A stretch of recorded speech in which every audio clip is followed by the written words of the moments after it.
pala na ang pagkakaroon ng Corporate Social Responsibility or CSR ay mahalaga para sa negosyo.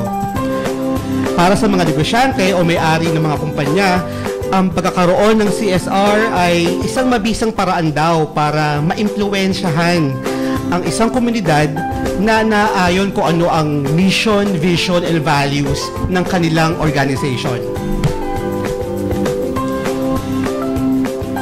Ayon din sa pinakahuling survey, marami ngayon sa mga tinatawag na millennial workforce ang pinahahalagahan ang pagkakaroon ng corporate social responsibilities program ng isang kumpanya. Sinasabi sa balita na ito'y nabibilang sa top 5 na hinahanap ng mga makabagong henerasyon ng mga empleyado pag naghahanap sila ng trabaho or pag nagdidesisyon sila sa kanilang paglilipatang kumpanya. Isa rin sa mga pag-uusapan natin ngayong araw ay ang lumalaganap na filosofiya ngayon sa buong mundo pagdating sa pamamahala ng mga empleyado. Ito ay tinatawag na gratitude culture in the workplace. Mamaya ay ating pag-uusapan kung ano nga ba itong tinatawag na gratitude culture at bakit ito mahalaga. 2:08 ng hapon, oras na naman para tayo ay magsama-sama sa isa't kalahating oras ng inspiration, motivation at empowerment dito sa School of Life. Sa ngalan ng isa sa pinakakilalang motivational speaker sa buong bansa, ang voice master ng Pilipinas na si Pocholo de Leon Gonzales, ako po ang inyong HR guru and certified life coach mentor na si Darwin Rivers. Nagpapasalamat tayo ngayon sa ating mga station managers sa pagtitiwalang binigay nila sa atin, kay Ms. Kay Dacer, kay Mr. Nestor Doria, kay Ms. Pia Morato, Ms. Iya Dacer, Mr. Rodel Riesio, and of course, Mr. RJ Jacinto. Ngayong araw ay hindi natin makakasama ang ating partner na si Burns. Meron tayong in-invite na isang inspirational speaker, feast builder ng Light of Jesus Family at corporate trainer and NLP practitioner. Siya ay kilala sa pangalang Brother Joel Saladares. Magandang tanghali po sa inyong lahat, sa lahat ng mga nakikinig sa ating programa sa araw na ito. Kayo po ay binabati ko at naway ngayong araw na ito ay marami tayong matutunan at marami tayong mapulot sa ating programa sa araw na ito. Maraming salamat sa inyo. At sa lahat po yung nakikinig, tayo po ay nasa Facebook Live. Just log into facebook.com School of Life TV. You can also check Facebook Live ng 8 Media Broadcasting, DZRJ 810 AM Radio, at pumunta lamang po sa facebook.com 8 Media. You can also call or text us at 0917-800-8587. Brother Joel, let's start the program. Ano nga ba yung tinatawag? Ano nga ba sa palagay mo yung tinatawag na kumakalat ngayon na isang filosofiya na kung tawagin ay gratitude culture?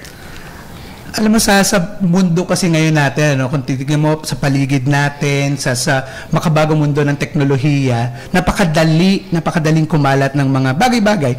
Sa ngayon, ang isa sa pinag-uusapan at laging nandyan ay yung pagkakaroon ng positive mindset, yung pagkakaroon ng kultura ng pasasalamat. Sabi nga nila, an attitude of gratitude, na hindi na lamang natin nakikita sa mga bahay, kundi bagkus nakikita rin natin, lalo na higit lahat sa trabaho, sa mga kumpanya, kasi iisipin mo, Darwin, sa loob ng isang araw, ilang oras ang ilalagi mo sa iyong trabaho, di ba? Minsan may mga tao na lagpas kalahati ng araw nila ay nasa trabaho na. Kaya napakaganda nitong bagong kakaisipan na ito, yung kaisipan ng pagpapasalamat, an attitude of gratitude. Because dahil dito, nagkakaroon ng positibong enerhiya ang mga tao. Nagkakaroon ng magandang pananaw sa buhay ang mga tao sa pamamagitan ng pagpapasalamat. Correct, tama. Actually, sinasabi nga ni former President John F. Kennedy, we must find time to stop and thank the people who make a difference in our lives. So, dito binabahagi niya yung practicing mindful gratitude. You can contribute to fostering a positive environment in the workplace. Tama ka dyan. Alam mo, isipin mo na lang, sa practical na pananaw, isipin mo na lang, pagising mo sa umaga, anong una mong gagawin?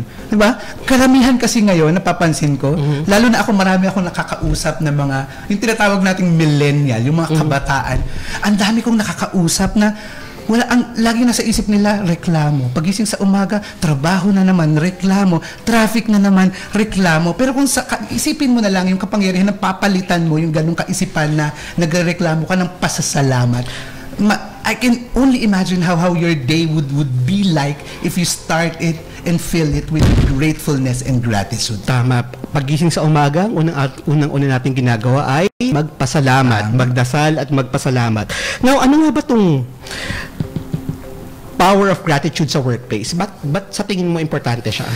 Kasi sa akin, sa pananaw ko, sa trabaho, sabi ko na, kalahati ng araw mo, nasa trabaho ka. Imagine mo kung yung araw na i-spend mo, na i-google mo sa trabaho, hindi maayos, hindi masaya. Pero kung meron kang attitude of gratitude, the power of gratefulness in you, then imagine how your work, your time in work will be like. Sabi ko nga, magiging positibo, magiging masaya. Sisimulan mo lang ang araw mo ng pasasalamat at nakikita mo yun sa environment mo. Kung kalahati ng araw mo, igugugol mo sa trabaho, sa workplace, hindi ba napakasaya kung ang kultura ng iyong kumpanya na iyong pinagtatrabahuhan ay positibo at masaya? So talagang napaka-importante na from simula sa pinakamataas hanggang sa pinakamababa, ganun yung meron silang ganung gratefulness. Di ba pag nagpapasalamat ka kasi, nakikita mo kung ano yung pagpapalang meron ka. Whereas, compare mo kung hindi ka marunong magpasalamat, ang nakikita mo kung ano yung kulang, kung ano yung wala, then it makes your day, di ba, you feel bad. But when you start the day thanking God for every little thing, every blessing that you have, then you start to become grateful, you start to become happy, you start to become positive. Positivism inside the workplace, correct? At hindi lang yun, pati sa trabaho mo, yung kung ano yung gagawin mo, kung paano ka kikilos, paano ka gagalaw, it is affected by that gratitude mindset and heart that you have. Correct. Now, for the culture or the power of gratitude at work, for it to really be implanted in the company, I think the first thing that a leader or ang isang may-ari ng kumpanya o isang manager ng kumpanya, ang una niyang dapat gawin, kailangan siya yung modelo. Modelo dapat siya ng pagiging yung pagkakaroon ng culture of gratitude, di ba? Kasi everything starts at the top. Yes. So, ang unang titignan ng employee is kung ano yung ugali at pananaw ng kanilang boss. Tama ka dyan, Darwin. Isipin mo na lang kung ang isang manager o ang isang may katungkulan sa kumpanya magkakaroon ng ganitong mindset. Tapos, alam mo yung nasisimulan mong ma-appreciate yung mga taong nasa baba mo. Naalala ko, meron ako isang kumpanyang napasukan, yung boss namin. Pagpasok sa opisina, makikita niya yung gwardiya, makikita niya yung yung sa reception namin, lahat yung babatiin, pasasalamatan. And it promotes, kung sa taas pa lang nagsisimula na yung attitude of gratitude, then lahat sa kumpanya pababa will have that mindset as well. Importante na ang leader, ang manager, ang boss, ang unang gumawa nito para yung kultura mamaisabuhay ng lahat sa kumpanya. At syempre, bukod dun sa dapat yung pinaka may-ari or pinaka manager o yung namumuno ng kumpanya, for him to be able to spread the culture of gratitude, kailangan authentic. Tama. Diba? Kailangan specific siya sa authentic. So, managers should learn to provide employees with positive feedback. Tama. And whenever an employee, pag ang isang empleyado nakakatanggap ng positive feedback, napakalaking bagay na yun di ba? And of course, kailangan timely. Yung kung magkakaroon ka ng feedback na positive, kailangan dun mismo sa oras o araw na ginawa ng empleyado yung magandang bagay para kumbaga nagpapabuhay ng loob niya. Alam mo, meron ako isang natutunan. Sabi nila, kapag nakita mo na, sabihin mo na. Punahin mo na, ibigay mo na yung magandang feedback mo, yung pagpapasalamat mo at any given time na makita mo na ginagawa niya.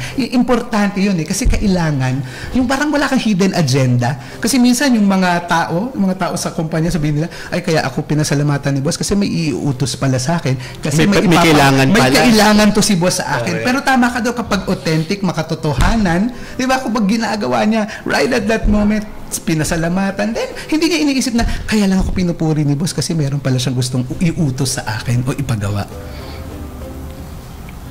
Okay, so we'll be having a short break at magbabalik po tayo in a few minutes sa ating School of Life. H-Line Media, DZRJ, ang himpilan ng bawat Pilipino. Uy, si Miss, unang tingin pa lang, puti na. Kinis pa. Nag-Myra Vita White Hand and Body Lotion kasi. May vitamin E beads and natural plant extracts that help nourish skin deep inside for a healthy white glow. Puti at kinis, ay hanggang malapitan. Yala na. Healthy white glow sa Myra Vita White Lotion. Yan ang alagang holistic by Myra. Trusted quality healthcare. Unilab yan. Ating alamin at unawain ang Executive Order No. 26 o ang Nationwide Smoking Ban. Ibig sabihin, mas hihigpitan ang pagbabawal ng paninigarilyo sa mga pampublikong lugar at pampublikong transportasyon. Bawal din manigarilyo sa mga ospital o mga pasilidad na kahalintulad nito gaya ng medical clinic, dental clinic, laboratorio at pharmacy. Bawal din manigarilyo sa loob ng mga gusali, maging sa mga hagdan, elevator at fire escape. Maliban na lamang sa mga itatalagang enclosed area bilang smoking zone. Dapat sarado at may buffer zone.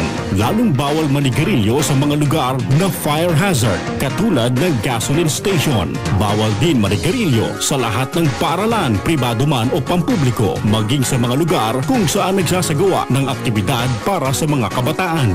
At lalong bawal manigarilyo sa mga lugar kung saan naghahanda o gumagawa ng pagkain.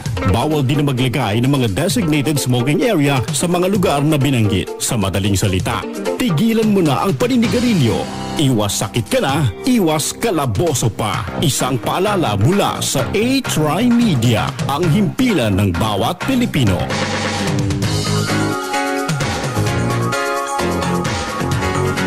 Ho, ho, ho! Merry Christmas, everybody!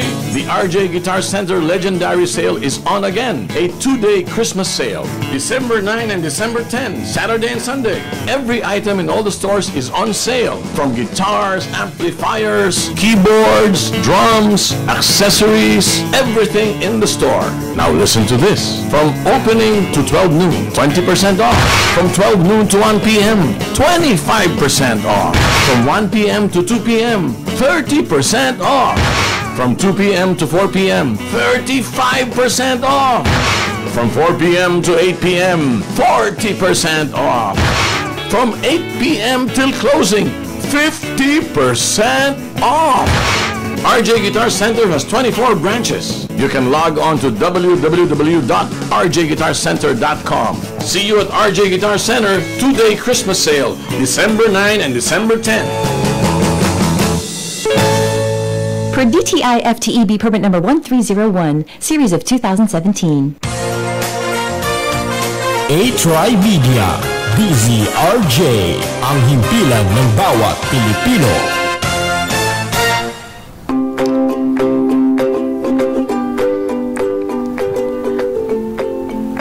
At muli, nagbabalik na naman tayo sa ating School of Life. Ang oras ngayon ay alas 2:22 ng hapon.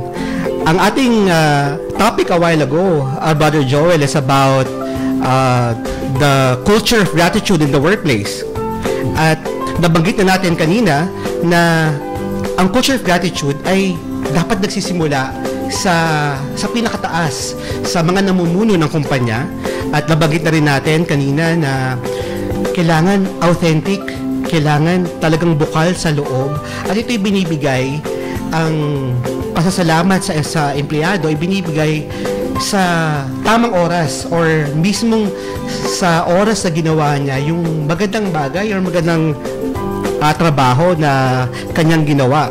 Now, I think yung next is kailangan alam ng empleyado na walang ulterior motives yung pagiging pagkapasalamat mo sa kanya. I think ito yung sinasabi mo kanina na nagpapasalamat ka hindi dahil may kailangan ka, di ba?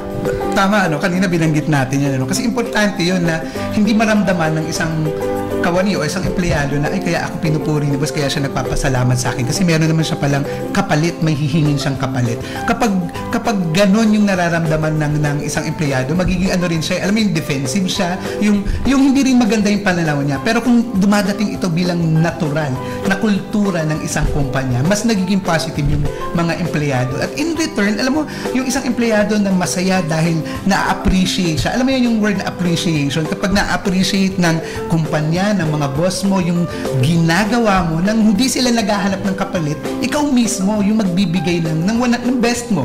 Binibigay mo yung 100% mo sa trabaho. So napaka-importante nung punto na yan. At syempre, nakakatulong ito para maiwasan ang pagliban or pag-resign ng mga empleyado para sa attrition ng mga kumpanya. I remember, meron akong boss dati, tuwing nagkakaroon kami ng meeting at gusto niyang i-praise ang isang empleyado, ang ginagawa niya ay bukod sa pinipraise niya in front of the team, niyayaya pa niya sa isang coffee meeting yung mismong tao at kaming dalawa lang or kung sino man yung gusto niya ngayain, kumbaga para magkaroon sila ng time para pasalamatan nung boss yung empleyado. Alam mo, importante yun, yung nagfo-foster ng magandang relasyon sa isang kumpanya. Yung authentic na relasyon na hindi lang tayo magkatrabaho, kundi magkaibigan rin tayo, o lalo na sa isang boss at sa isang kawani. Di ba yung parang, ay si boss, pwede ko siyang makausap hindi lang tungkol sa trabaho, kundi tungkol sa buhay. At the end of the day, kapag ang tao masaya ang buhay, maayos ang buhay, ibibigay niya rin yung best niya sa kumpanya o sa ginagawa niya. Mm-hmm. And I think ang sunod na natin pag-uusapan is kailangan yung bukod sa pagiging authentic is kailangan tailor fit yung paraan na pagpapasalamat ng mga boss kung sino yung tao. 'Di ba? Kung magbibigay kayo ng mga benefits, kung magbibigay kayo ng mga incentive, kailangan na ayon kung sino yung pagbibigyan. Kasi kailangan mas maganda nga yung tinatawag na personalize yung approach or personalize yung gift na ibibigay mo. 'Di ba? Tulad ngayon nalalapit na ang Kapaskuhan.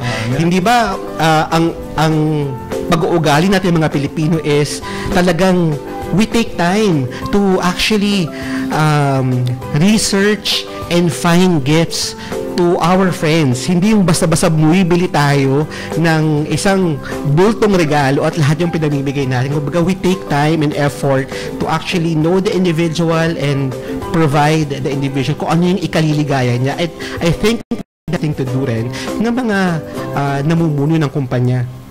Alam mo, mas nagiging authentic, mas nagiging makatotoo kapag personalized. Alam mo, hindi yung parang generic, hindi yung parang scripted lang yung pagpapasalamat. Pero whereas, kasi iba-iba rin tayo. Bawat individual, bawat tao may kanya-kanyang way of appreciating things. So, kung mas nagiging personalized ka, mas nagiging makatotohanan yung ginagawa mo pagpapasalamat sa kanila. Tama. Now, ang pinakahuli is I think na for you to be able to harness the power of gratitude at work is kailangan mag-create ka ng opportunity within the company na pinag-uusapan lagi ito. Yung magkaroon ng halimbawa sa mga meetings, dapat magkaroon ng opportunity na ang bawat isa alam kung paano pasalamatan ang ibang department, ang ibang team member, ang ibang kagrupo. Kumbaga, kasi you're building a culture of gratitude at kailangan sinasabuhay natin to. Dapat hindi lang siya dahil kailangan gawin. Ito'y isang pag-uugali, isang kultura dapat talaga nating sinasabuhay sa araw-araw. Dahil hanggang sa maging ugali na ng mga empleyado na magbigay ng gratitude. I think ang pinaka-importante kasi sa sa culture of gratitude is ang tao hindi lang nabubuhay sa pera eh. Ang tao, yes, importante talaga ang pera sa ating mga manggagawa, sa ating mga empleyado. Pero aside sa pera, I think isa sa mga tinitignan ng mga manggagawa ngayon is gaano ba ka-importante sila sa kumpanya. Ano yung value na binibigay nila sa kumpanya at paano ito na-acknowledge or paano ito napapasalamatan or na-highlight ng kumpanya kasi yun yung motivating force nila to do good, to do better, hindi ba? Oo, alam mo, marami akong kilala na pag tinatanong ko sa kanila, ano ba ang importante sa kanila pagdating sa trabaho nila? Minsan hindi lang ito usapang pera, hindi lang usapang sweldo, pero ano ba yung kultura ng kumpanya as a whole? At ako naniniwala, yung mga kumpanya na may ganitong kultura, yung kulturang magpapasalamat, kulturang na-appreciate ang mga kawani, ang mga empleyado. Ito yung isa sa mga hinahanap ng mga, lalo nga sanabi natin, nabasa ko yan sa Facebook yung study na ang mga millennials ngayon, yung mga ating bagong workforce, di ba?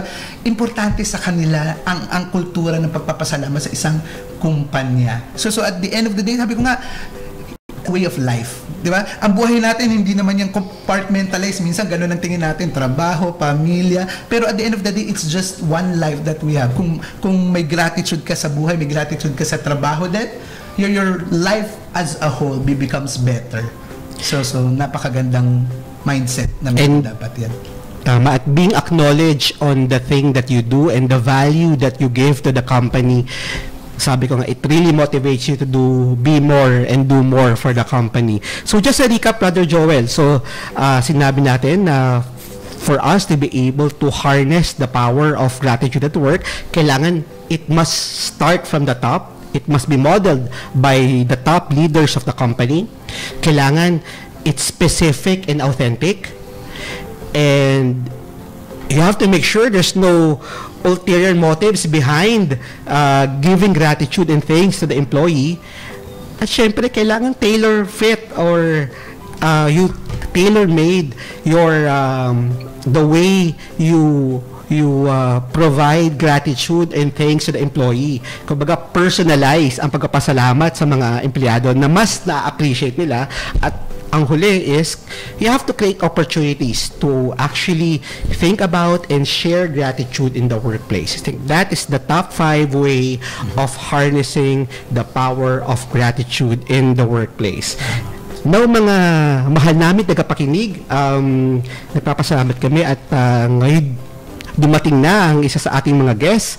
Ang ating guest ay si Mr. J. Haboneta. Si Mr. J. Haboneta ay siyang Chief Storyteller of the Yellow Boat of Hope Foundation.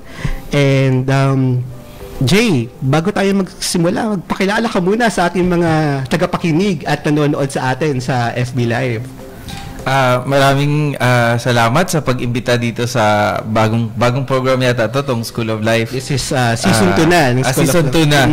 Okay, maraming salamat sa pag-imbita sa akin at sa invitation nyo to talk about the Yellow Boat of Hope Foundation. So, basically po, yung kwento po ng buhay ko in the last 7 years ay kwento rin ng Yellow Boat. So, noong 2010 po, pumunta ako sa Zamboanga City at doon ko po narinig yung kwento ng mga bata na kailangan maglangoy para lang makapunta sila sa kanilang eskwelahan. And then so wait, ulitin natin mga estudyante na lumalangoy para makapasok sa eskwelahan. Yes, so 7 years ago yung community is called Layag-Layag, and ginagawa ng mga bata is kailangan nilang ibalot ng plastic bag yung kanilang mga school bag, or diretso na yung laman ng plastic bag nila is yung kanilang mga school supplies, and then kailangan nila maglangoy para makapunta sila sa kanilang eskwelahan kasi nakatira sila sa mga houses on stilts. Basically, Badjao and Tausug community siya on the shores of Zamboanga City. And yun nga, nung when I encountered their story, parang napaisip ako na napaka-inspiring nung story nila, di ba? Yung mga isipin mo, kailangan nila narinig ko na yung mga batang kailangan lakad ng Tatlong oras para makapunta sa eskwelahan, maglakad sa ilang bundok para lang makapasok sa paaralan. Pero first time kong makarinig ng mga bata na kailangan maglangoy para lang makapunta ng kanilang eskwelahan. So, yun po, halos lahat sa atin nasa Facebook. So, shinare ko po yung kwento na yun, yung storya na yun sa Facebook ko at naging viral po. Maraming mga kaibigan ko yung nag-share. And then, ang pangalan niya po is si Josiah Go. He immediately pledged some funds. And then, yung iba naanyayahan din na mag-donate or mag-pledge. And within 1 week, nagkaroon po kami ng 70,000 pesos. And doon ko po tinawagan yung co-founder ko, si Doc Anton Lim. And sinabi ko sa kanya na nakalikom kami ng pondo dito sa Manila na pwedeng ipangtulong doon sa mga bata. At that time, di namin alam pa ano yung solution. And then yun, nag-create kami ng Facebook group. So very helpful po yung Facebook group. We created what was then known as the Zamboanga Funds for Little Kids. So parang ano lang talaga siya, talagang side project siya at that time. And then nag-brainstorm po kami kung ano yung magandang solution. And with the funds we had, parang the perfect solution at the time would have been to give them a yellow boat, which is a yellow school boat. So okay. Napaka-interesting ng kwento.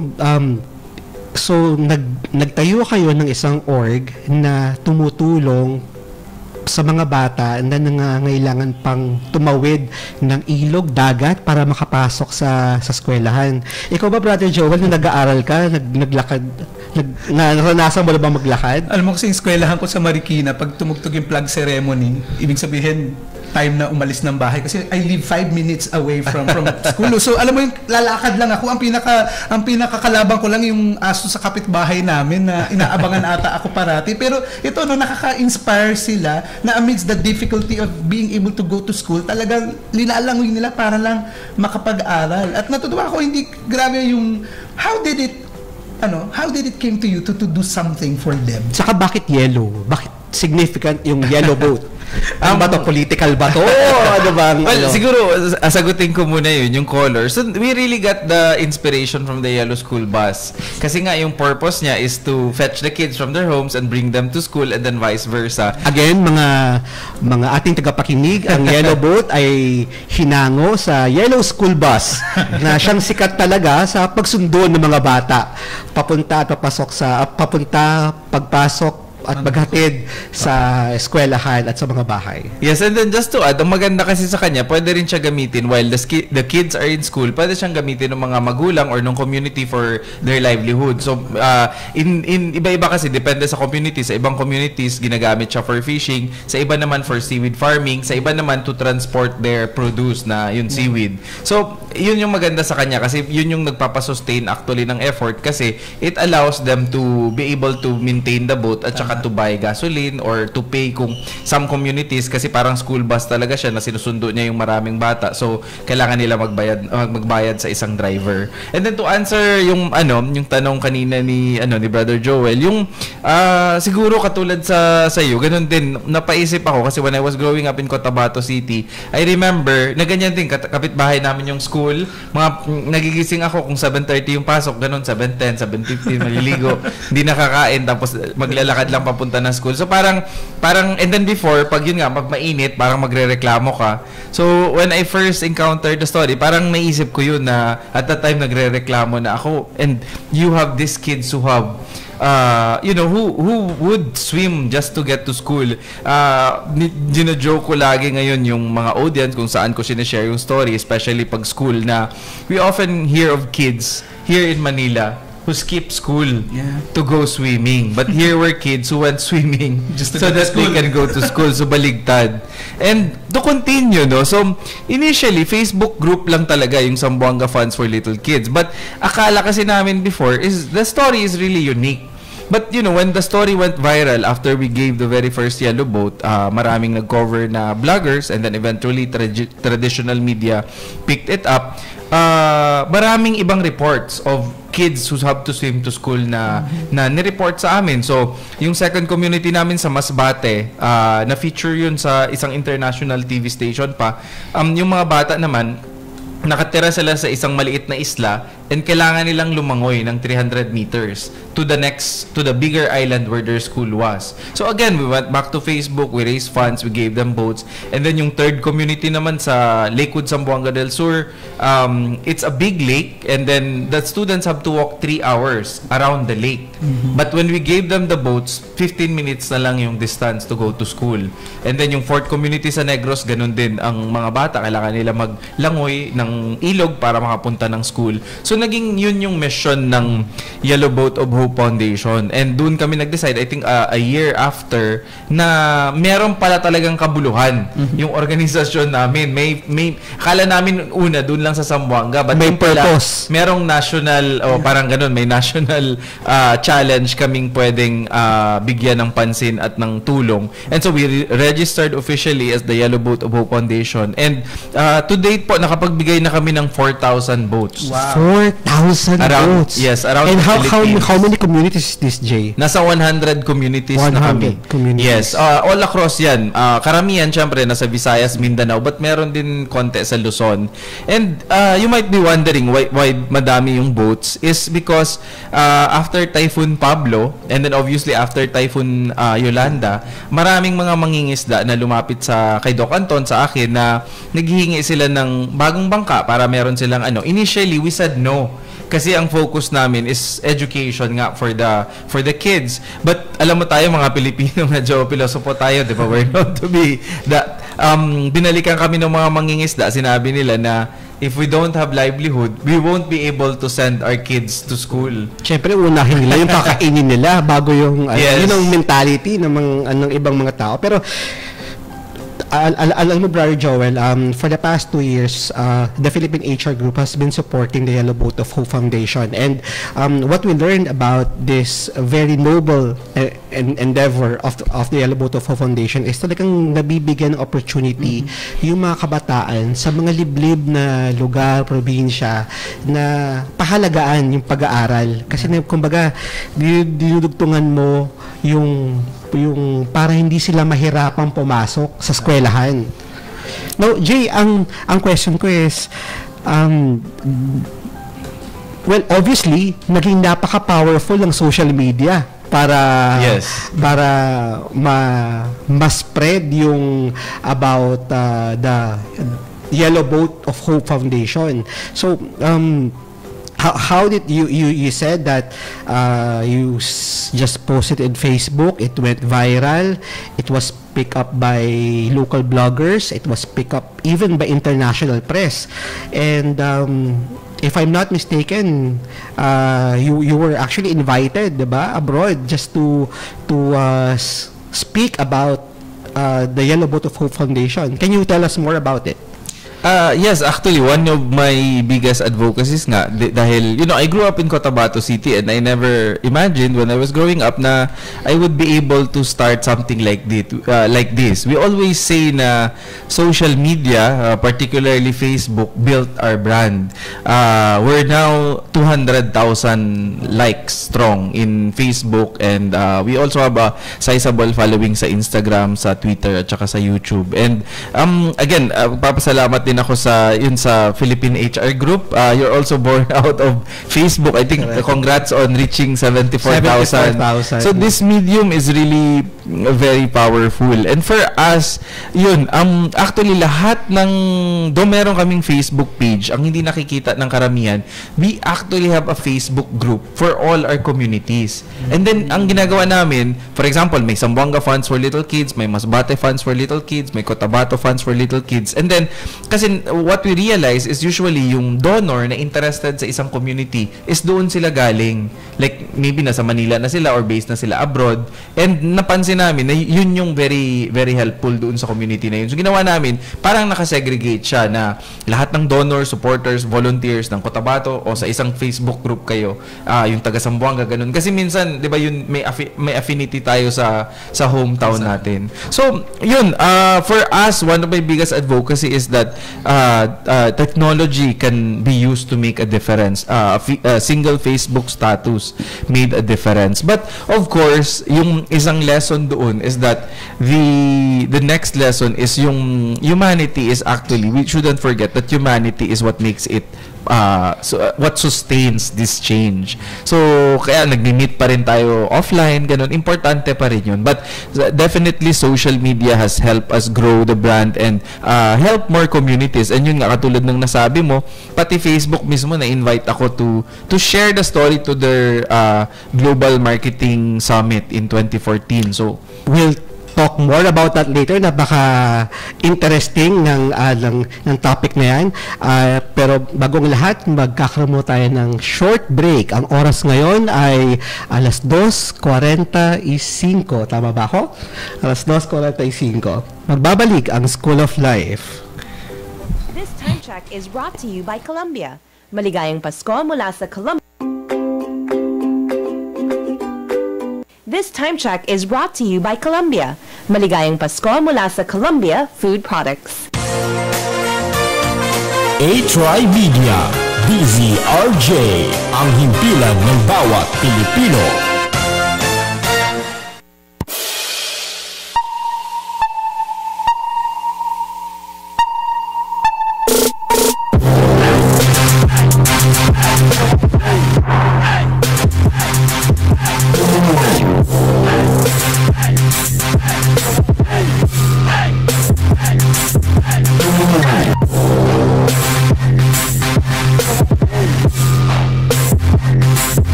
Para sa inyong mga sumbong, tumawag sa 8888. Ito ang National Complaint Hotline Number ng pamahalaan. Sumbungan para sa mga korap na opisyal ng gobyerno, mga opisyal na hindi nagtatrabaho ng maayos, maging ang mga tiwangwang at hindi natapos na proyekto ng gobyerno ay maaaring isumbong sa 8888. Isang paalala mula sa DZRJ 810 AM.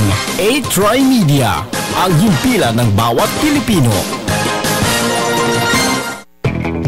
Jacinto Color, steel roofing, you can be sure it's durable. Jacinto Style. Jacinto Color, steel roofing, high quality, good delivery. Check out Jacinto Style and other roofing profiles of Jacinto Color. Guaranteed 5-day delivery. Call 921-4444 or email us admin@jacintocolor.com. Quality, good delivery.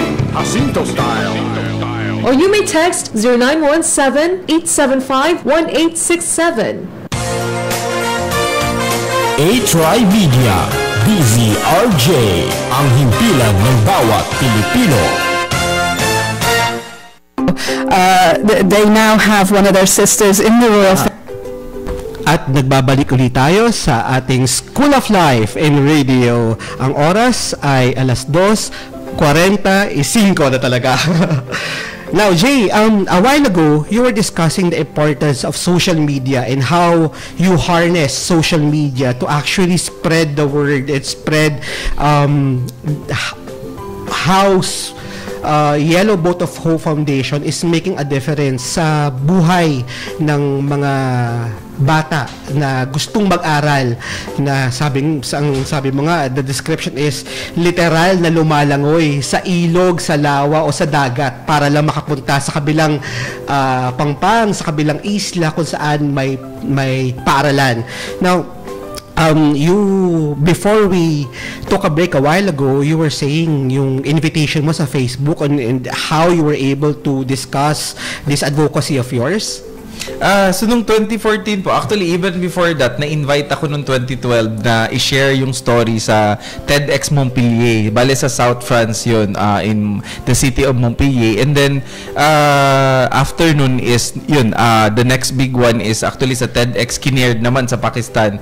And then, yun, yung pinaka-latest na malaki yung crowd, mga na international, I think mga 1,800 sales and marketing employees ng Facebook. Kasi syempre, yung for Facebook side naman, I think medyo PR effort yun for them, na hindi lang pala pang post kung anong kinakain natin nasa bakasyon tayo. May relevance. May relevance pala in terms of social impact yung Facebook. So sa amin so far very very powerful yung technology.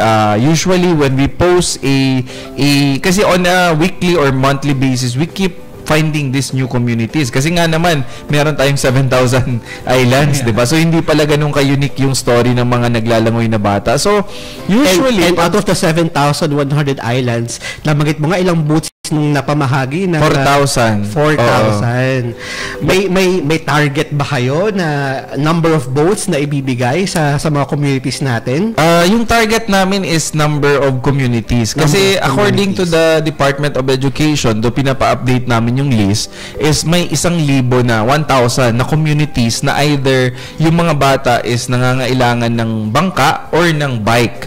Kasi yung iba naman malayo yung nilalakad na patag naman yung lupa, so pwedeng magbigay ng bike. So ngayon nasa 100 na kami. So hindi lang boat ang binibigay, kundi iba naman yung partner nila sa bikes, o Bikes nila for the Philippines. But shared na list namin yun. But so far yun yung target namin.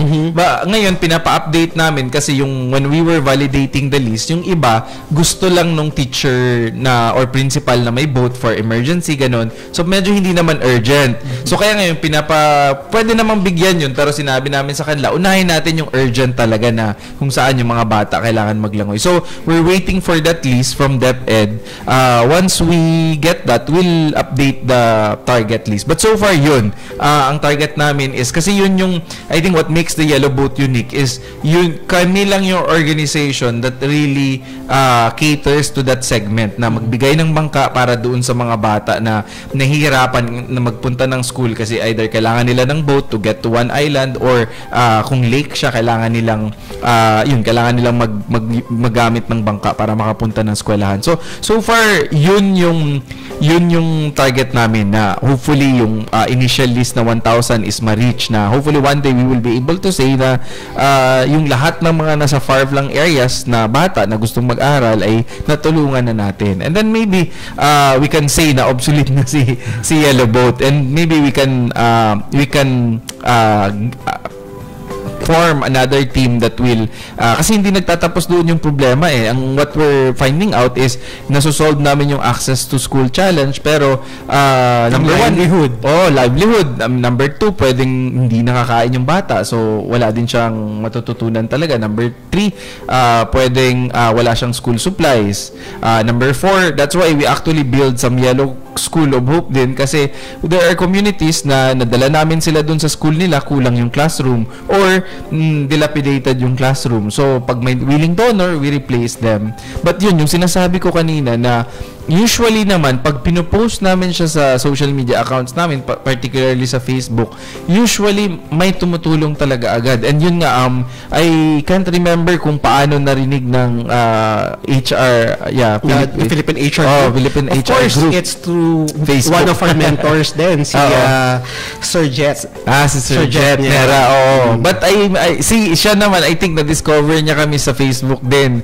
So yun, very powerful yung technology ngayon na gamitin. So always yun yung message ko sa mga bata, na especially yung mga schools dito sa Manila, na in-invite ako to share the story, and even yung talks ko globally is we can use yung social media consciously to bring change and positive change, 'di ba, na makatulong sa kapwa. And I'm sure ngayon I can cite so many examples.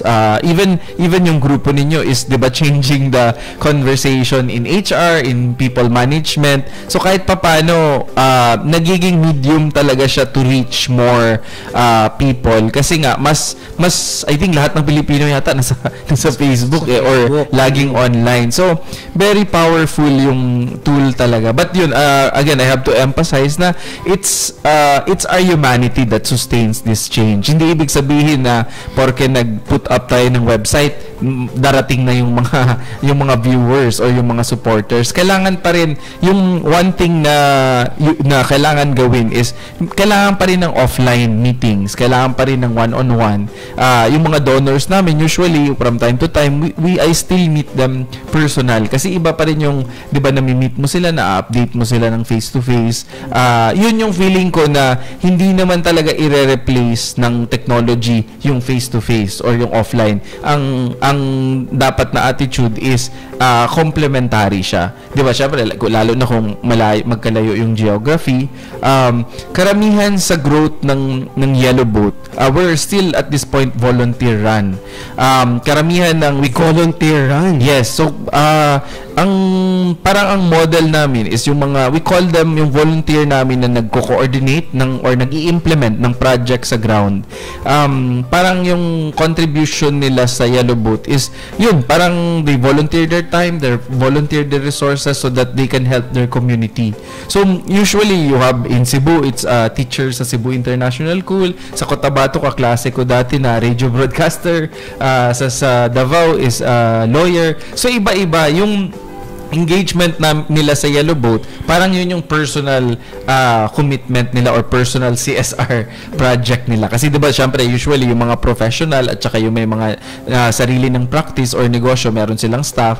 So parang yun yung CSR project nila. And what we're seeing is, as you said earlier, yung mga millennials at saka yung, I think yung, kahit hindi lang millennials ngayon, I think every employee is looking for meaningful impact ng kanilang kumpanya or ng kanilang boss, ganun, ng kanilang manager. Actually, yung first topic namin kayo talaga is really more of the attitude of gratitude and how important corporate social responsibility. Kaya nga, yun ang reason kung bakit in-invite ka namin, Shay. Kasi naniniwala kami, ayon nga sa pag-aaral, na sabi mo nga, napakarami na nga yung mga empleyado. Ang naghahanap talaga? Ano yung bukod sa perang binibigay ng kumpanya sa akin, ano yung involvement ng kumpanya sa community ko. Right? At saka para sa akin, mas sustainable kasi yun kung involve yung community. Like sa Yellow Boat ngayon, nag-experiment kami. May mga restaurant na parang ang kanilang participation is 10% of their monthly revenues or income goes to Yellow Boat or to another advocacy. Meron naman iba, may option ka na magdagdag ng ng 10 pesos or 1 peso sa bill mo para, and then that goes to the advocacy. Kasi in a way, it makes these organizations more sustainable, and then you're also able to provide social impact. So for me, very very important itong ganitong conversation kasi nga naman is yung blessings. I really believe that the blessings is a consequence of how much you give, diba? Though hindi mo dapat isipin yun, but I think nung mas lumalaki yung blessings mo sa buhay pag mas marami kang natutulungan or pag mas open ka, yun nga. And then I think very important yung attitude of gratitude, diba? Kasi I think mas nakikita mo yung mga potential at saka opportunity to be grateful and to be thankful than kung lagi ka nakasimangot. I think nakikita mo lahat. Diba, there's a saying na if you're a hammer, you will see everyone as a nail na kailangan pukpukin. Actually, Brother Joel, gusto ko lang i-highlight yung sinabi ni Jay kanina regarding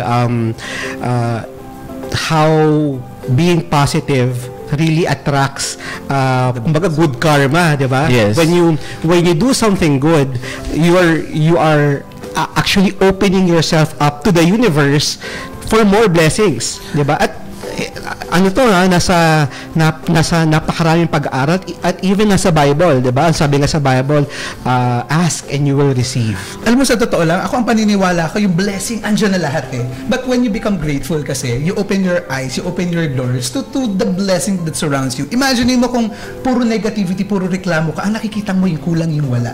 Pero pag natututo ka magpasalamat doon sa maliliit na bagay, you start to see even the bigger things that you're blessed with. So doon importante. Pero ang natutuwa ako, habang nagkikwento si Jay, nakikita ko yung, kasi innate sa tao, hindi lang sa Pilipino, no? Innate sa tao ang tumulong. Nasa puso nating lahat yan eh. And through Facebook, through organizations like Yellow Boat, nabibigyan ng pagkakataon yung mga tao na makatulong. Kasi tignan mo, pag may kalamidad, kapag may Yolanda and all, biglang makikita mo ang mga tao, gaano man sila kayaman, gaano man sila kahirap, pag meron silang kaya at pwedeng ibigay, tumutulong sila sa kung anumang pamamaraan meron sila. So napakaganda nung nung kwento ni Jay na maraming tao na tumutulong at nagbibigay. Curious lang ako, Jay, para lang sa mga nanonood sa Facebook nakikinig, how much does it cost para makapagbigay ng isang bangka sa isang komunidad? That's a good question. So ngayon, yung boats kasi that we give are customized to the need of the community. So it can range from yung sabihin natin cheapest is nasa 10,000 pesos. And then yung right now, yung pinakamahal nasa 150,000. Kasi depende yun. Yung 150,000 is yun yung pwedeng marami yung bata na makakasakay. Parang yellow school bus talaga siya on water. Or yung project namin ngayon nasa Karamoan, part siya ng alternative learning system ng DepEd, is yung boat, dala-dala niya yung teacher at saka yung learning material. So sila yung pumupunta sa island communities, parang mobile classroom. Yung 10,000 naman na version is yun yung self-paddled. Usually we give it to a family. So the father or the mother, whoever the fisherman is, siya yung magti-take care, and then yun, parang ang commitment nila, bring their kids to school and then they can use it for livelihood. Yung what I forgot pala to mention, kaya ang daming nag-donate din ng boat, is we allow the donors to name the boats. Wow. So makikita mo doon sa gilid ng bangka yung pangalan. Naalala mo pa ba kung anong pinakaunang pangalan ng unang bangka? Bagong Pag-asa. Bagong Pag-asa. Basta alam namin yung mga boats sa dinate namin nakalagay Philippine HR Group. Pero Jay, let's go to the topic of Yellow Boat Foundation partnering with government entities, because you mentioned a while ago, nabanggit mo kanina na parang meron na kayong partnership between DepEd and DSWD. How does it work? Sa amin naman po is open kami sa lahat ng klaseng partnerships. Nung sa Zamboanga, nung nagsisimula kami, obviously yung pinaka-direct na dapat government agency involved is DepEd. So kinausap talaga namin sila, pati yung school principal, involved sila doon sa process ng ng paghanap ng solution, and yun nga naging parang yellow school bus on water yung solution. And then yung DSWD naman, we referred the community and the barangay doon sa 4-piece program. And then component kasi ng 4-piece program is 'di ba parang 80% na attendance rate para matanggap mo yung conditional cash. And then may iba pang mga conditions. So yun yung ginagawa namin in the communities where we are present. Our volunteers list down the families na who are at the poorest of the poor, and then we endorse them to the SWD. And then depende rin, like yung sa Zamboanga, naging partner din namin yung DNR doon. And then in some other communities, kasi di ba usually may mga confiscated logs sila. So instead na mabulok sa warehouse nila, yung in some cases dinodonate nila yun sa Yellow Boat. And then nung may isang nakakatuwang kwento yung after Typhoon Yolanda, medyo mahirap mag-source out doon sa Samar and Leyte ng marine plywood. So I think ang nangyari doon, may isang area doon na parang maraming mga NPA, but doon nakuha yung kahoy, pero yung nag-deliver ginamit na mag-deliver ng mga bangka is army truck. So parang naging bayanihan effort siya. So yes, for us, we work with different partners. Yung nakalimutan ko banggitin kanina, yung logistics partner namin na si LBC, actually after Typhoon Yolanda, sa kagandahan ng loob ng mga Pilipino, ang dami nila daw na nag-donate abroad, at nahirapan sila actually to ship it back to the Philippines from all their offices globally. So up to now, partner namin sila, logistics partner, pag may mga nagdo-donate sa amin ng mga school supplies, ng mga learning materials, nag-a-assist sila sa pag-provide nito. So yun, we're not limited. Yun lang ang pakiusap namin doon sa mga LGUs at saka government agencies or personalities that we work with, walang name nila. So so far we've refused to use their names na to name the boats. Jay, pinag-usapan natin LGUs, government agencies, but how about the listening public? What's the easiest way for them to coordinate with you? Para alam mo, maraming tao, sabi ko sa iyo,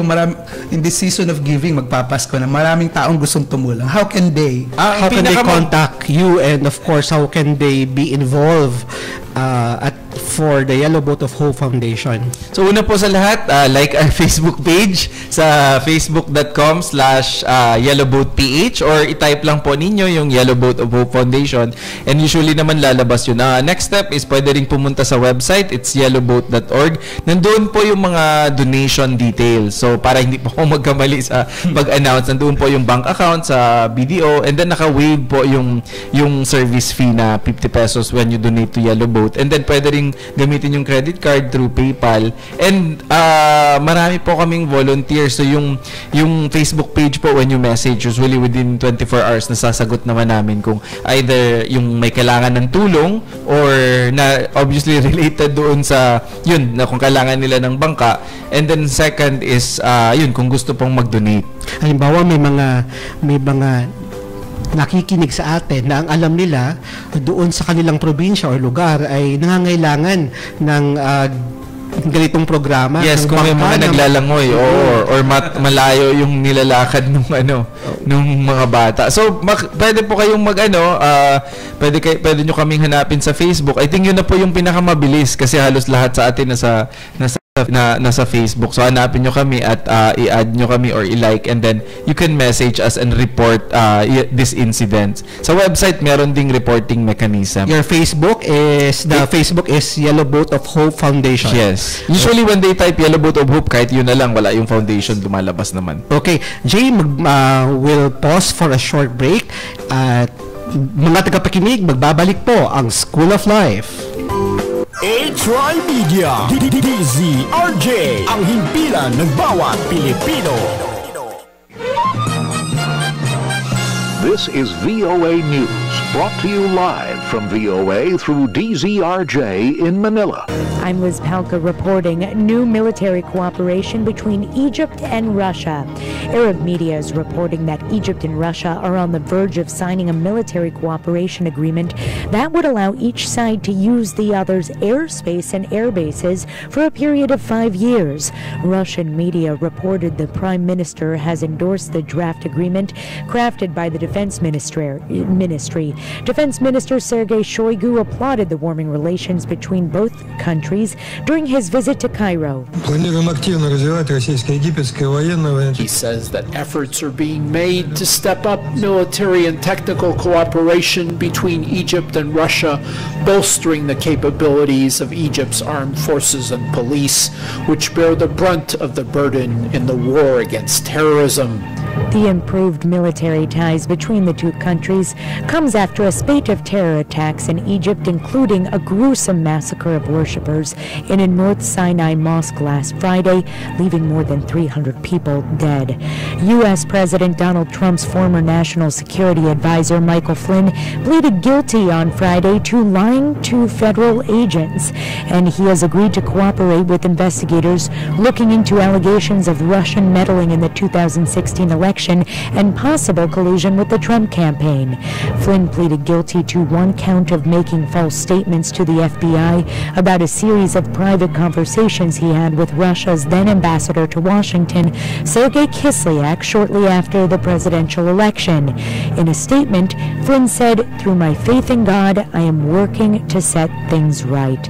This is VOA News. You've been listening to VOA News, brought to you live from VOA through DZRJ in Manila.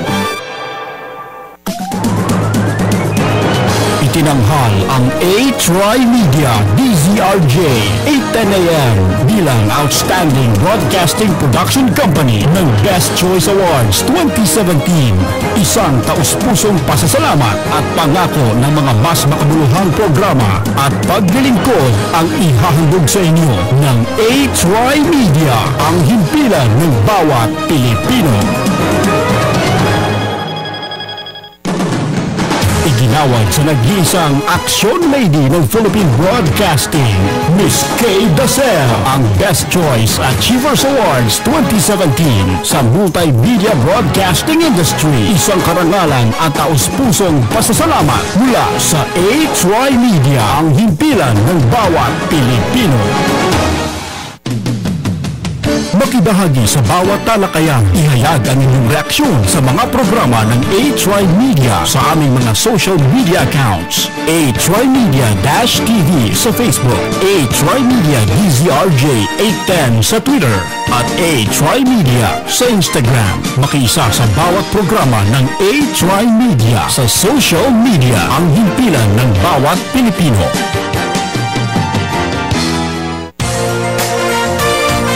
A-Tri-Media DZRJ, ang himpilan ng bawat Pilipino. Nagbabalik po tayo sa School of Life. Ang oras natin ngayon ay 3:05 ng hapon. At isang shout out sa ating main host na kung saan na si John Bernard Burns Ordonez Kaasi na nakikinig ngayon. Actually, Burns is attending a very important conference. Isa rin pabati sa aking mahal na ina, si Mrs. Talita Rivers na nakikinig ngayon. At sa lahat ng mga taga Philippine HR Group na nakikinig din ngayon sa atin. Now, Burns, a while ago, nung before tayo nag-commercial break, ang usapan natin is more of, is there any significant story or is there any unforgettable story that you've experienced being a storyteller or chief storyteller of the Yellow Boat of Hope Foundation? Kasi syempre, mga bata na lumalangoy para makapasok, and I'm sure itong mga kabataan to ay karamihan dito na meet mo na in person. Is there any significant story of someone who actually really inspired you to do more, and also a story about sponsors who actually supported you all throughout? Yeah, yung actually medyo mahirap sagutin pala yan. Kasi yun guys, yung tinanong mo ako bago mag-break, may naisip ako agad. Pero ang dami kasi talaga naming number one, ang dami naming volunteers na tumutulong sa mga communities, 'di ba? Na meron silang ibang full-time jobs, meron silang negosyo or practice, but they're still doing this for the kids. So for me, medyo mahirap pala siyang sagutin nung iniisip ko na, no. But yung dalawang kwento siguro sa beneficiary doon sa mga bata na matatandaan ko. Yung isa, si Binoy, yung kwento ni Binoy sa Masbate. So, nung naglalangoy pa sila, papunta doon sa Ginhadap Elementary School, second honor siya sa klase nila. But when we gave the boats, naging first honor na siya. So, kasi siyempre, nung una, naglalangoy pa siya, di ba, mahirap. And pagdating nila doon sa shore is, naliligo sila para makapagpalit ng uniform. And, so, doon kasi parang tumatak talaga sa akin na if we can just provide, kids the platform and enabling environment to pursue their dreams, I think focus on their studies. Yes, and focus on their studies and on learning. I think we would have a better Philippines, 'di ba? We would be able to achieve our dream Philippines. And then yung mga simple na bagay na minsan nakakalimutan natin. Yung remember ko yung Facebook kasi nagpadala sila ng creative team, yung video team nila sa Zamboanga, and yung kini-create nila yung Facebook video namin. And then yung as a way of saying thank you, dinala nila yung mga bata, yung ibang bata doon kasi marami yun, mga 200 I think mga less than 10 na bata dinala nila sa Jollibee. And pagkasakay sa van, and umaandar na yung van, nahihilo yung mga bata. Kasi hindi pala sila sanay, first time nilang magsakay ng sasakyan na panlupa. So sanay sila na nasa bangka or nasa houses on stilts, and nahilo sila. And then first time din nilang makakain at the time ng Jollibee. So yung mga ganun, 'di ba? Ano na sila, nasa 10 years old na, 8 years old. Minsan nakakalimutan natin yung mga simpleng bagay na napakalaki pala para sa mga iba nating kababayan. So for me yun, yung kwento na yun, halos lahat ng mga natutulungan namin ng mga bata and pamilya, mga inspiring yung story. And then I forgot his name, but nung after ng Typhoon Yolanda, yung isang mangingisda na nakilala siya ni Doc Anton, na nabigyan namin ng boat, nawala yung buong pamilya niya. dahil sa Yolanda, pero naisip niya pang mag-adapt ng 11 ng mga bata na yung mga naging orphan doon sa lugar nila sa Leyte. So, yun, mga, di ba, isipin mo na inspiring stories. Isipin mo tayo minsan, nagreklamo tayo sa traffic, nagreklamo tayo sa kung saan-saan, pero yung ibang kababayan natin, ang laki nung kanilang puso para magtulong. And then, yun, yung mga sponsors, yung sa mga donors naman namin, yung kwento na hindi ko makalimutan, yung may isang bata sa US, pangalan niya si Cassie Eng, naka-raise siya ng $13,000 para sa Yellow Boat after Typhoon Yolanda. So, $13,000. Oo, kasi yung nag-create siya ng awareness. She was so inspired. She created awareness sa school where she is, and she got her classmates and schoolmates to donate. And then marami kaming ibang story niya na mga schools or mga bata na sa ibang eskwelahan na dito sa Manila or sa ibang metro cities na nagbe-bake sila, nagko-clothing drive sila, nag-newspaper drive sila para maka-raise ng funds to donate a Yellow Boat or to donate school supplies. So, yun po, for me, I'm just the storyteller of these stories. Yun po yung what keeps me awake at night and wakes me up in the morning to tell the stories of these Filipinos, or, the everyday person who is able to help. Siguro yun po yung I will end this with what one donor told me, na when God sends you or on a mission, He sends provisions. Correct. So again, going back doon sa topic natin ng attitude of gratitude.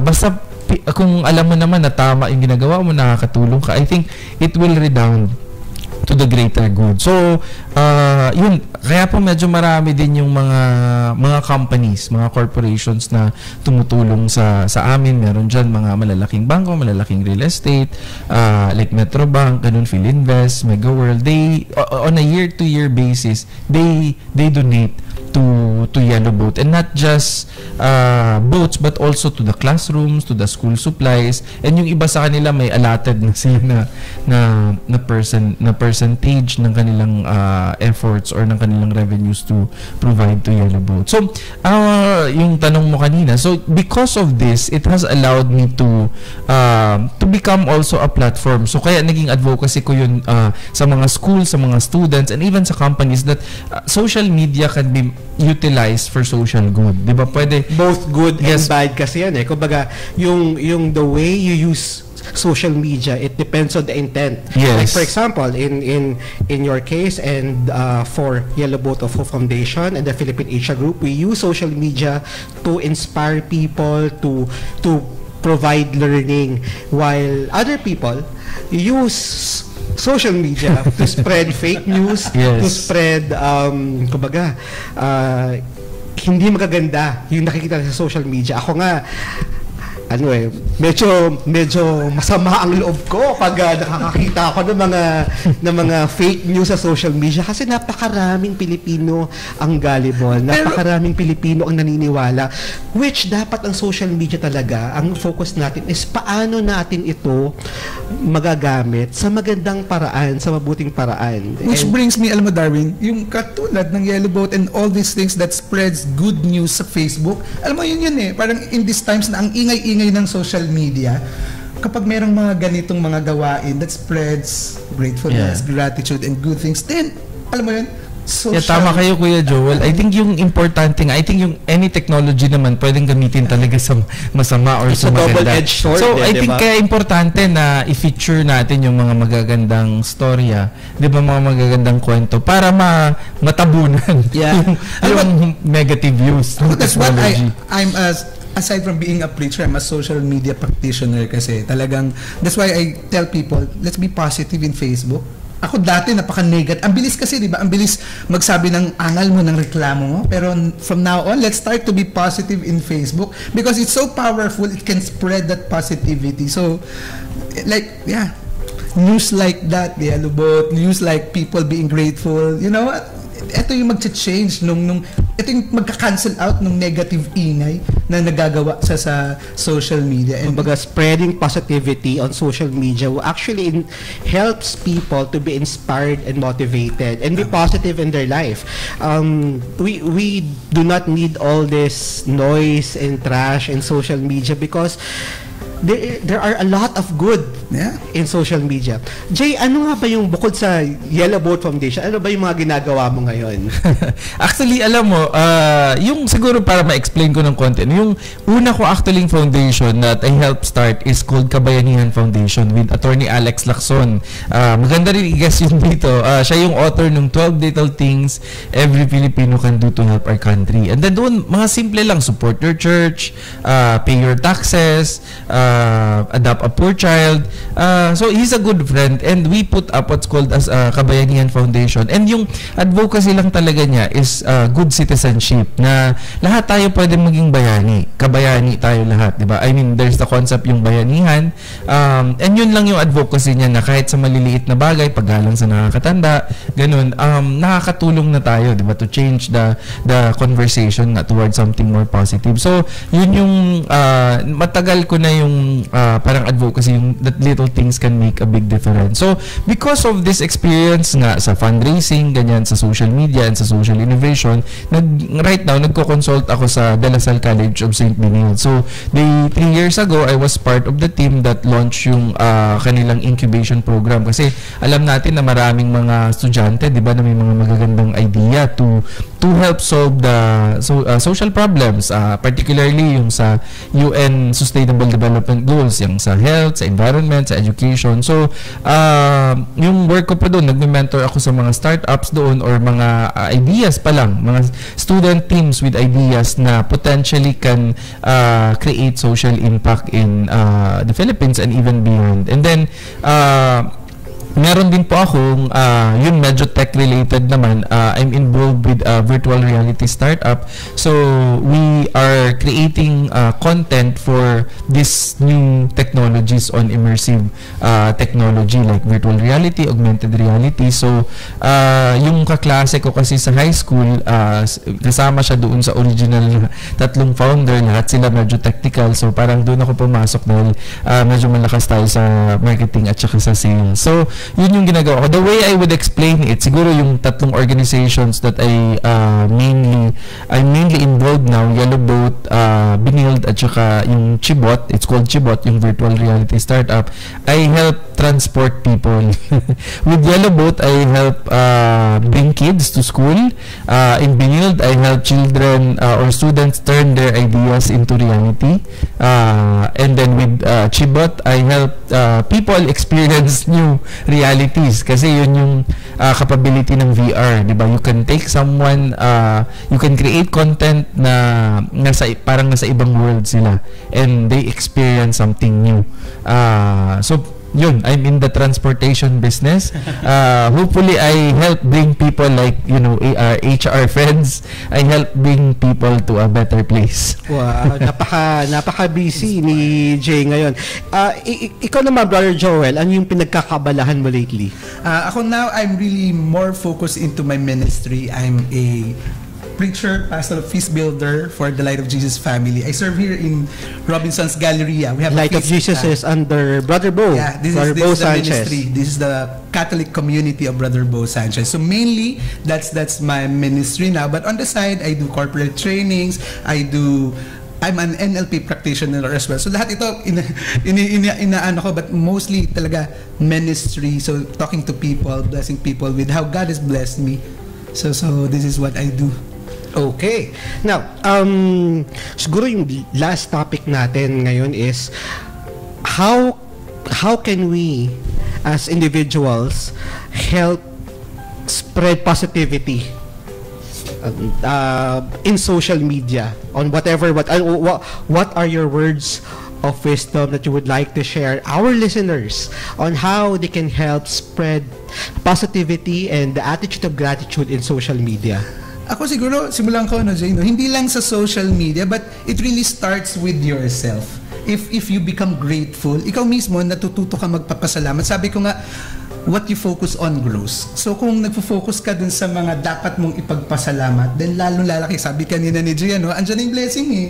But you realize that, and when you live that in your life, then lahat ng mga nakakasama mo, nakakausap mo, nakakatabi mo, even how you behave on social media, not only in social media, but how you behave day-to-day life mo, it creates impact. Tignan mo doon sa kwento ni Jay, no, yung mangingisda na natulungan, nag-ampon, kasi nakita niya how blessed he is, kahit na may kakulangan sa kanya, natulungan siya, then it creates a positive impact. Or even the students, kita mo estudyante na nakikita nila yung pangangailangan, pero nare-realize nila, uy, blessed ako compared, then they start sharing that and give. So it really starts with yourself. Ako, practical advice to everyone, pagising natin sa umaga, lista mo 10 bagay na pinagpapasalamot mo.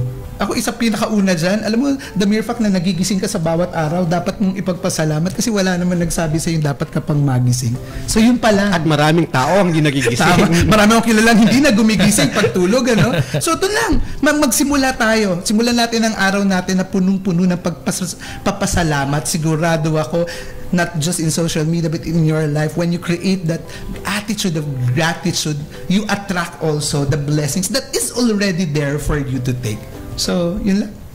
Jay, what's your words of wisdom and sharing to our listeners and viewers? Actually, I agree completely with Kuya Joel. I think yung social media just exposes who we are, who we truly are. So kung hindi tayo thankful sa buhay, hindi rin lalabas yun sa, mahirap ipeke yun sa social media. So kailangan magsimula talaga siya sa analog, sa offline. Na yung pagkatao natin, we're very grateful. Yung pagising pa lang, we're grateful. Siguro magbasa tayo ng magagandang storya or ng mag-meditate tayo para medyo thankful tayo sa buhay natin at nagising pa tayo, nabigyan tayo ng chance for another day. And then lately may na-encounter ako, even when especially with our partners, when the day ends, usually tinatanong natin, dapat daw ang tanong, what was the best part of your day? Kasi pag tinanong mo what was your how was your day, what was your day, usually ang initial reaction natin, yung isa-cite natin yung pinaka-negative, yung pinaka-pangit na nangyari. So dapat ang tanong daw, what was the best part of your day? Para pagtulog pa lang, yung perspective niya is ano yung the best part of the day niya. That's a good point. And we'll go on our last break. Magbabalik po ang School of Life.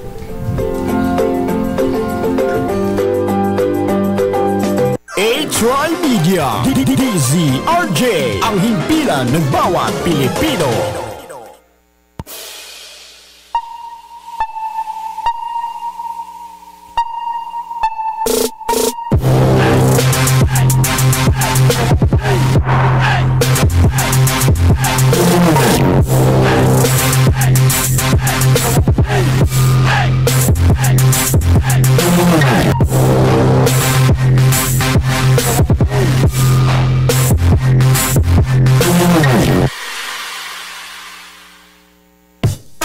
Ang dami ng peke sa world. Unfair. Pati ba naman puti mo? Peke din? Para totoong puti, mag-Myra Vita White Moisturizer. May vitamin E at natural plant extracts to help nourish skin for that healthy white glow. May double sunscreen na, non-sticky pa. Ito ang totoong healthy white glow.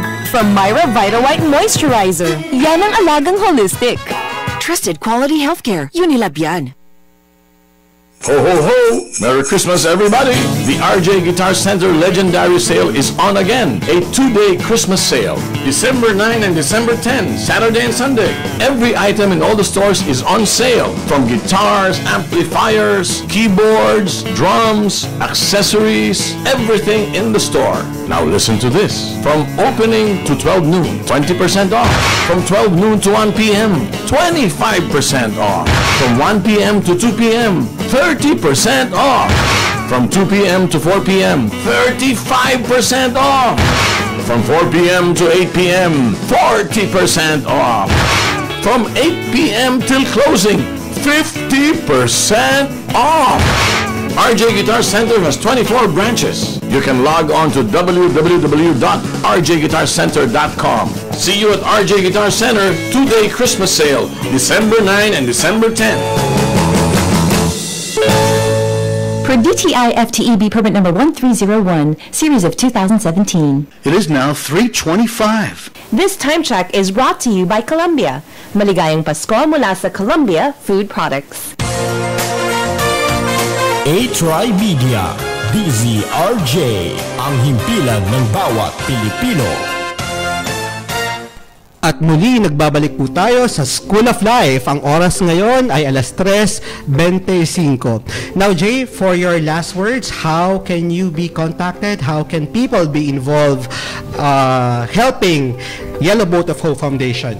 Okay, so sa lahat po ng feeling nila merong nangangailangan ng boats or ng tulong sa kanilang community, pwede po kaming ma-reach sa yellowboat.org or hanapin lang po sa Facebook, Yellow Boat of Hope Foundation.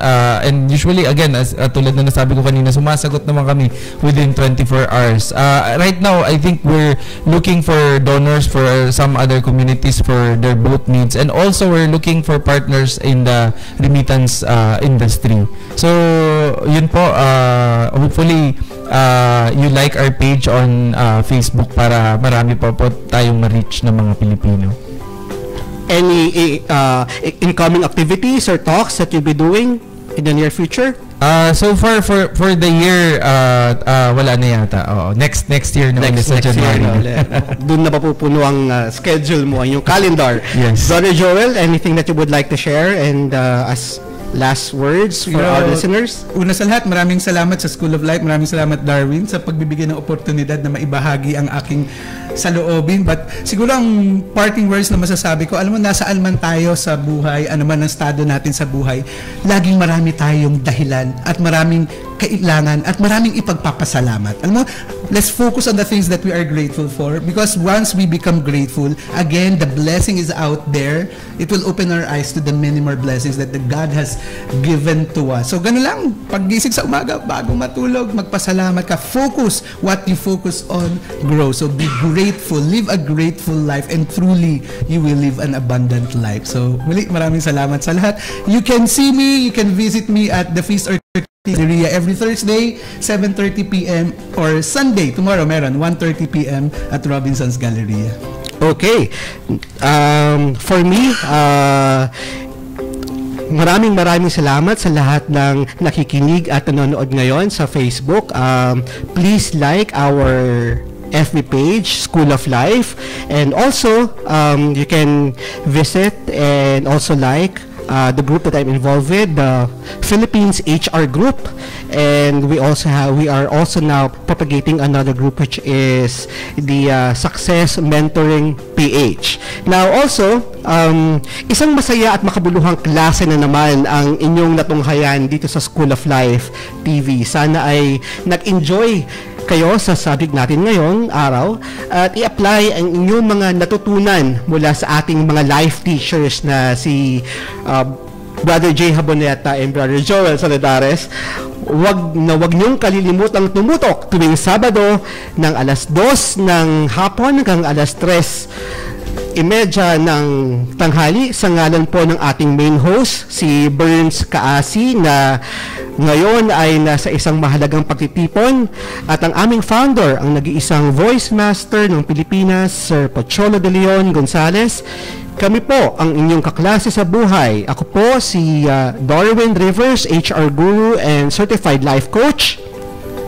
Ako po si Brother Joel Saladares from Feast Ortigas Galleria. Jay Haboneta from Yellow Boat of Hope Foundation. Dito po sa School of Life, ang classroom mo, ang buong mundo. Class dismiss!